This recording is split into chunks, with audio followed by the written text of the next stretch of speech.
Good morning. Well, here we are, and it is Monday morning. I hope everybody had a great weekend and got to do all the things that you love to do. Um, a lot of stuff going on this weekend, so I know everybody was busy. School getting back in, having to go get those last minute school supplies that you didn't know you had to have until after your kid starts back school, or a lot of the college students we had parents moving those students in, and like I myself had to go and get my 19-year-old kiddo delivered off to the good hands of the people in our military to begin his boot training boot camp, so that he can get trained up the right way to do what he wants to do. Um, but this morning, in particular, there's been a story it's been going around pretty much for most of the week now. 7 month old Emmanuel, and I hope I don't butcher this name, Haro. I'm sorry if I butchered that. I really should have tried to figure that out a little bit better before I came on here to video, but it is what it is. Um, Basically, let's just give a little rundown of what happened here. On the 14th of August, um, Rebecca, his mother, was in the parking lot of the Big Five sporting goods store in Yucaipa, California, and she was changing his diaper outside the car. According to her, a stranger approached and said "Hola," and then immediately attacked her. Um, Then she said when she woke up, the baby was gone and she had a black eye. I mean, this is like every parent's nightmare, right? Especially, as the parent of a newborn, even when they get up to be the toddling age, on up to when they're adults. I mean, that's your fear, is not knowing where your child is and having the fear that something has happened to your child. So yeah, this is every parent's nightmare. As parents, we're supposed to be our children's, protectors at all times, and unfortunately, sometimes things happen that are beyond our control, and we can't protect them. But I've been watching a lot of other creators covering this story, and everybody, of course, wants to let's focus on everything but finding this child. Let's talk about the mom. Let's talk about the dad. Yes, those are things that are going to need to be looked at. Um, but I don't see not one of them putting on boots and going to look for this kid. So sorry if I hurt your feelings.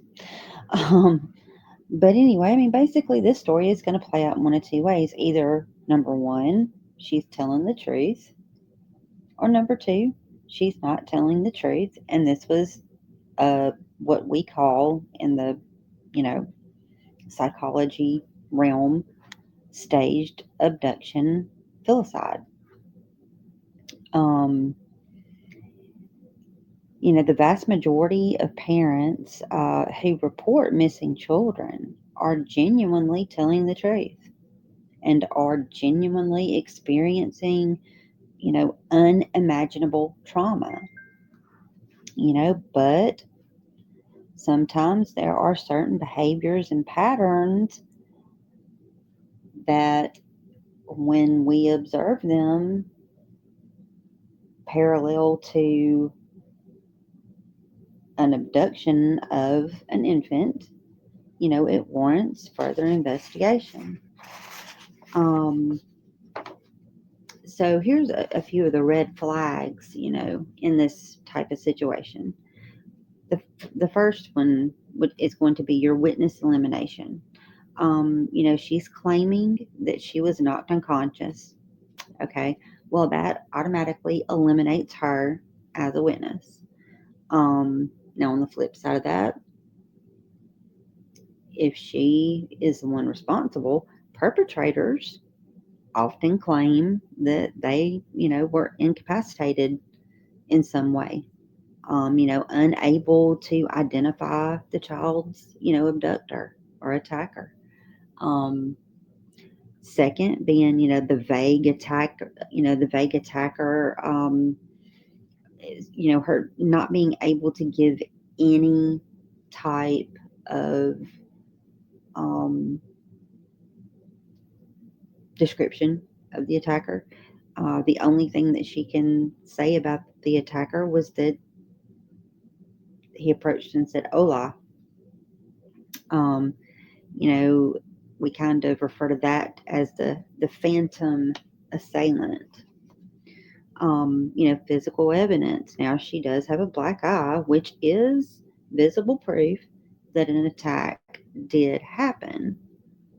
However,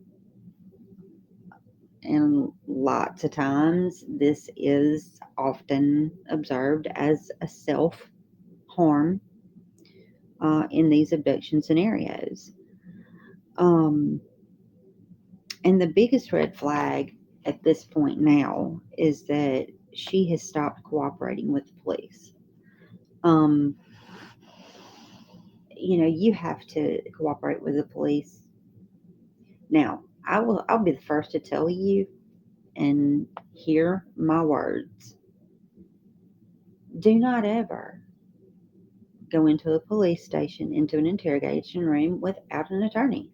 Just don't do it. Cooperate. I'm not saying lawyer up and don't say a word. That's not what I'm saying. You have to cooperate with them. If you are genuinely innocent and you want your child to be found, you must cooperate. However, do it the right way. There's nothing wrong with you having an attorney in the room with you while they're interrogating you. It's your right. But what you cannot do is lawyer up and just stop cooperating altogether. Because, number one, that just screams that you're guilty, and the court of public opinion, as in this case, is going to say you're guilty, even if you're not. Okay? Now, let's just go do some percentages. When we're talking about, these staged abductions, the staged abduction, filicide. Usually about 80% of the cases, the perpetrators are biological parents. And of those 80%, usually the 60% are mothers acting alone.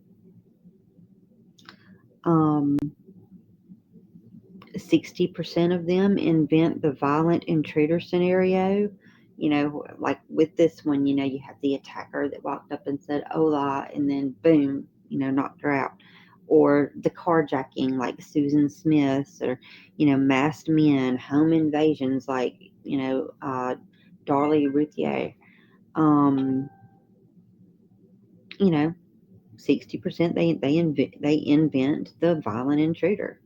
40%, a lot of the times, will claim that their child just simply wandered off or disappeared.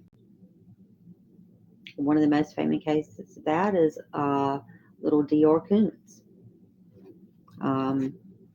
His parents claimed that he literally wandered off, disappeared, never seen, heard from again. Now, some of the motivations, however, they're not. You have, of course, the number one motivation, and it's really not a motivation, it's ongoing child abuse, that's escalated to murder. Usually 55% end up being child abuse that has escalated to the taking of the child's life. And about 45%, the child is taken out of the picture because the child is viewed as an obstacle in some way that needs to be removed. So there's a psychology behind it. You know, as human beings, we aren't born evil. And we, as human beings, when we go on to become parents, um, not every person was built to be a parent. Um, and unfortunately, um, if you don't have good patience, if you have jealousy issues, let's look back at these two factors right here. Like I said, the two highest motivations: 55% ongoing escalating child abuse,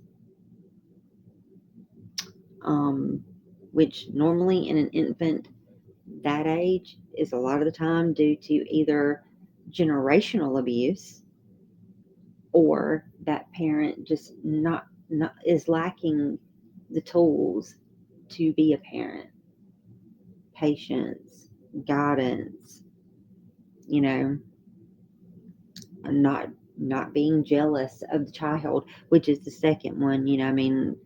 Uh, 45% of this happens because for some reason that child is an obstacle, whether it's an obstacle for another partner has come into the picture, and that child, like in Susan Smith's case, um, or just the fact that, hey, I can't go out and party anymore with my friends because I have this baby to take care of. There's just many different scenarios. But regardless of what it is, every second counts. Because if he genuinely has been abducted, every second of this counts. And investigators have to be willing to examine all possibilities. Just because mom has stopped cooperating with the police does not mean that the investigators can all of a sudden now get tunnel vision and say, "Oh, okay, well, we know what happened. She stopped cooperating. She did it. We don't need to look for him anymore. We don't need to investigate this anymore. She did it." You can't do that. Investigators, you have to be, as investigators, willing to examine all the possibilities. Parental deception, it can misdirect, an investigation in those very crucial early search efforts. So, they do have to be very careful, but cynicism isn't the solution. Okay. This has to be an informed investigation. Um, but some of the things that they are going to be looking at that will cause them to go off the rails, so to speak, is parents ceasing to cooperate. When stories have gaps in time that are suspicious and can't be explained, physical evidence that looks staged, um, it can pull the investigation to one side. However, the investigators must still be willing to pursue parallel tracks. You still have to pursue the possibility that this is a genuine abduction, all the while investigating it as possibility of parental involvement. And that's where I think that there is a huge problem in those in law enforcement. I don't think that they are properly trained to be able to do both. In this case, changes and contradictions in the mother's story are going to be a big thing they're going to be looking for. They're going to be looking into their backgrounds, looking for family stressors. Have there been child welfare concerns before? Um, Physical evidence that doesn't match, what's been given as far as the, what they found at the scene of the abduction. Um, like, for instance, one thing that I've heard this morning, oh, they found blood in the laundry room. Really? Okay, well, here's my problem with that. My problem with that is that probably in about 80% of all American laundry rooms, you're going to find somebody's blood in there. Why? Because it's the laundry room. Because when you cut your finger in the kitchen, or you call any type of, you cause trauma to your body in some way, and it bleeds and it gets on your clothes.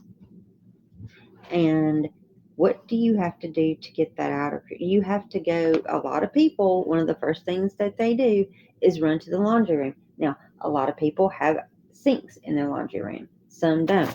But regardless, if you've got some type of traumatic injury to yourself, you're bleeding onto your clothing, you're going to take that clothing off.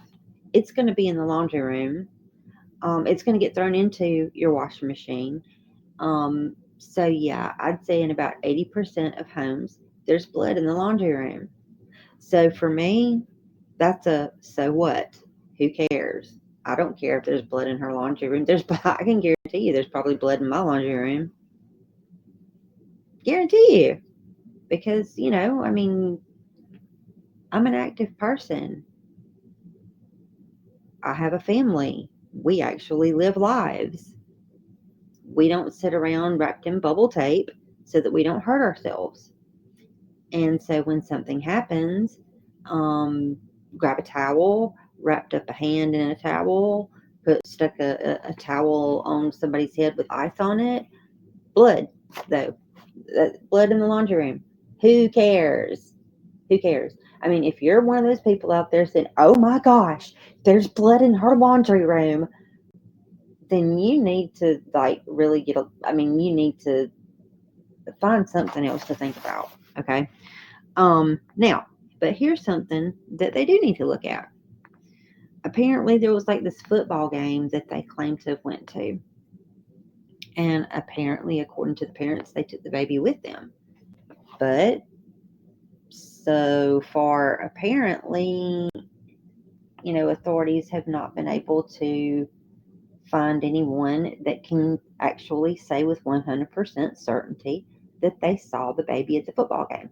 That right there goes back to, changes or contradictions in the mother's story, right?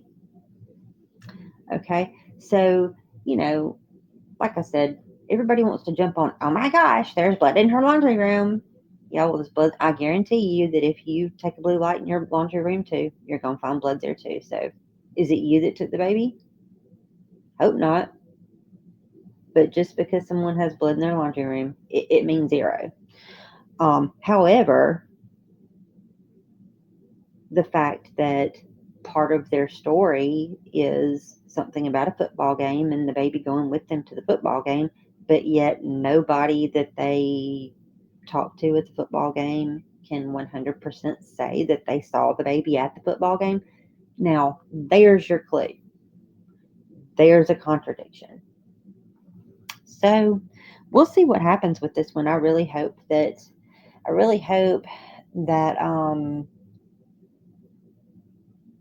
and I always say this, I hope that I'm wrong, because I don't want any child to be harmed. That's why I'm here. It's because too many children are being harmed, whether it be by their parents or strangers, abducted, harmed physically. I mean, it's just, we live in a sick world. And so if I can use my voice to get out there, then that's what I'm going to do. But yeah, I mean, I really hope that this turns out to be a case of maybe,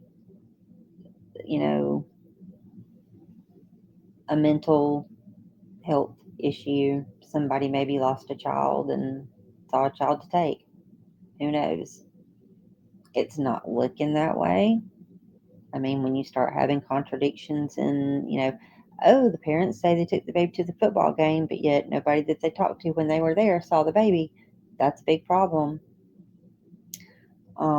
She has stopped cooperating, like I said. I always tell people never go into a police station without legal representation with you. However, continue to cooperate. Never stop cooperating. And so she's got some issues. And looking at her little black eye thing right there, I mean, yeah, I'm sorry. That doesn't look like someone who was popped in the eye. I mean, it looks like she hit herself with something on her cheekbone to me, but whatever. I'm not an expert in wounds by any means. Remember, okay, this is for educational and what is it? Educational and entertainment use. Okay. But regardless, let's just hope that we find this child because he's way too young to be, if his parents don't take care of him, then I hope that he's found so that we can find some parents for him that will take care of him. Um, but, you know, we're kind of getting in those crucial days where a lot of time has passed. So, all right, guys. So, y'all just, keep your eyes open and your ears listening. And let's hope that we find this little boy. All right, guys. I will be coming back at you later. And don't forget to do all those YouTubey things. Subscribe to the channel, hit that like button. Don't forget to turn your notifications on and share the content, guys. And y'all have fun, be safe, and always know that you're loved. Love you guys. Bye.